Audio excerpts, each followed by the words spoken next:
आखिरकार जो शिवपाल यादव उन्होंने जो है अपनी अलग पार्टी यानी कि प्रगतिशील समाजवादी पार्टी बना ली और उसके तहत अपने आप को आगे बढ़ाने क्रिएट करेगी, लेकिन वैसा कुछ होता हुआ दिखाई नहीं पड़ा। यही वजह है कहीं ना कहीं कि उनको अपने कदम वापस खींचने पड़े और मुलायम सिंह के निधन के बाद ये भूमिका बनी, ये स्थिति बनी कि अब शिवपाल यादव को जो है अखिलेश वापस बुलाएं, उनको वापस पार्टी में शामिल करें और आखिरकार उनको पार्टी में शामिल किया गया। तो ऐसे में अब उनके बेटे आदित्य की भूमिका क्या होने वाली है लोकसभा चुनाव में, क्योंकि अगर हम देखें तो लगभग जो स्थिति बन रही है सीटों के समीकरण की, जो इंडी गठबंधन की हम बात कर रहे हैं कि लगभग 20 सीटों के आसपास कांग्रेस पार्टी जो है चुनाव लड़ने के लिए मांगती हुई नजर आ रही है और 80 का ये पूरे का पूरा कह सकते हैं कि सीटों का जो है जो गणित है यूपी के अंदर। और इसमें से सपा समाजवादी पार्टी पहले शायद 60-65 के ऊपर बात कर रही थी, लेकिन मुझे लगता है कि 40 से 50 सीटों पर भी चुनाव लड़ेगी। तब भी उसके पास कई सारे विकल्प खुले हुए हैं, क्योंकि अगर आप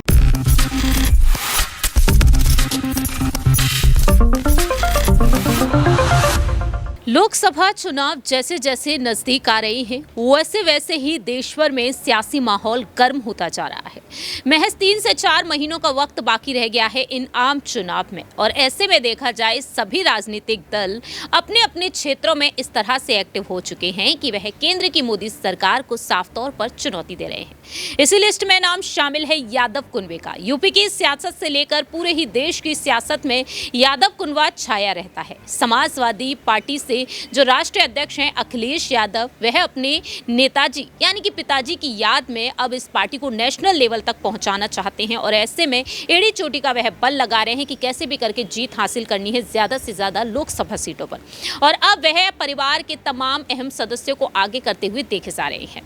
नमस्कार, मैं प्रांशी राठौर और आप देख रहे हैं नेक्स्ट 9 न्यूज़। इस वक्त हमारे साथ मौजूद हैं हमारी सहयोगी अमन जी, जिनसे हम जानना चाहेंगे कि आखिरकार अखिलेश यादव की रणनीति क्या कुछ खास है इस बार अपने चाचा शिवपाल यादव के लिए। शिवपाल सिंह यादव जो एक तरीके से देखा जाए नेताजी के लिए बायां हाथ रहे, दूसरी ही तरफ देखा गया कि आजम खान इस पार्टी को बखूबी संभालते हुए नजर आए, लेकिन नेताजी के चले जाने के बाद शिवपाल सिंह यादव ने इस पार्टी की बागडोर को जिस तरीके से संभाला रखा है, बहू डिंपल यादव के साथ मिलकर, अखिलेश के साथ मिलकर, ऐसे में शिवपाल सिंह यादव को तो जिम्मेदारी पर जिम्मेदारी मिल रही है। लेकिन यहाँ पर सवाल खड़े होते हैं उनके बेटे आदित्य यादव को लेकर। आदित्य को लेकर इस वजह से क्योंकि शिवपाल यादव कहीं ना कहीं अपने बेटे के भविष्य को लेकर चिंतित रहे हैं। राजनीति में उनकी वो अच्छी पकड़ नहीं है जैसे कि अखिलेश की है, उनकी खुद की है। ऐसे में यहाँ पर अखिलेश यादव आदित्य को क्या वाकई में बड़ी जिम्मेदारी दे सकते हैं, क्योंकि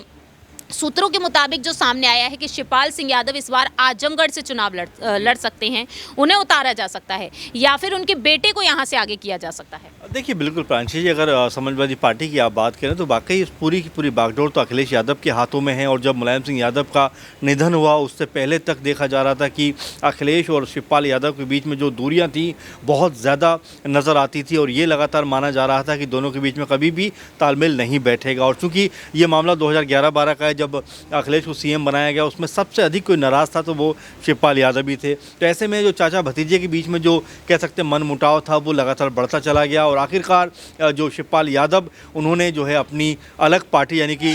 प्रगतिशील समाजवादी पार्टी बना ली और उसके तहत अपने आप को आगे बढ़ाने की मंशा जाहिर की। लेकिन प्रगतिशील समाजवादी पार्टी को भी वैसी सफलता नहीं मिली जिसकी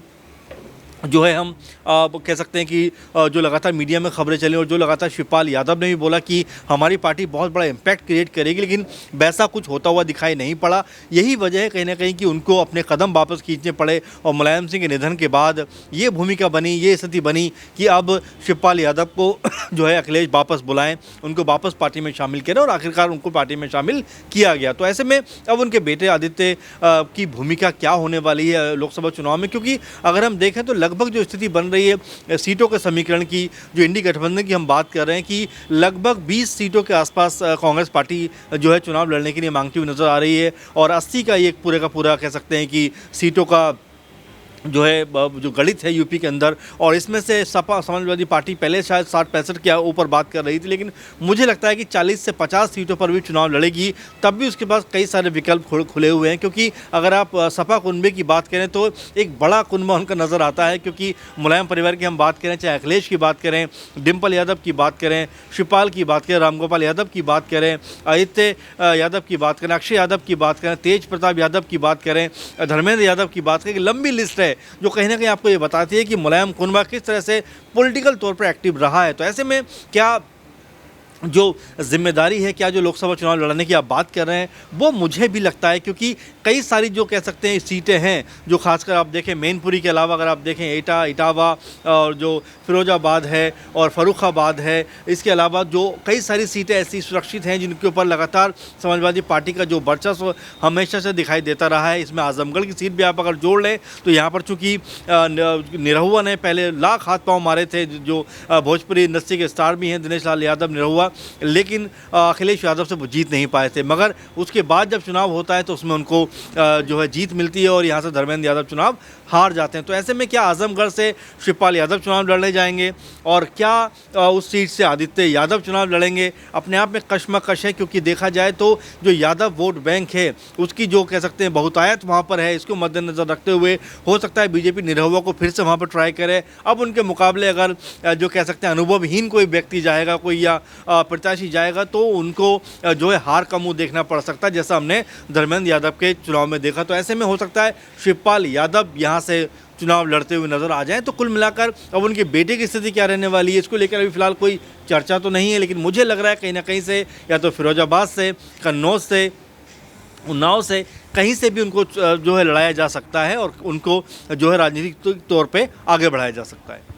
वाकई में अब यही देखने वाली बात होगी कि आखिरकार आदित्य को क्या जिम्मेदारियां मिलेंगी, क्योंकि दावे ये किए गए कि जिस तरह से डिंपल यादव जब मैनपुरी से उपचुनाव लड़ती हुई नजर आई उस वक्त कोई कसर नहीं छोड़ी थी शिवपाल सिंह यादव और उनके बेटे आदित्य यादव ने। इसके बाद भी कदम ताल मिलाते हुए नजर आए अखिलेश यादव के साथ। अब देखना होगा कि आखिरकार अपने चचेरे भाई आदित्य यादव को, आखिरकार अपने देवर आदित्य यादव को डिंपल यादव क्या कुछ जिम्मेदारी सौंपेंगे और क्या कुछ फैसला होगा अखिलेश यादव का। इस खास रिपोर्ट में इतना ही। तब तक के लिए आप देखते रहिए नेक्स्ट 9 न्यूज़।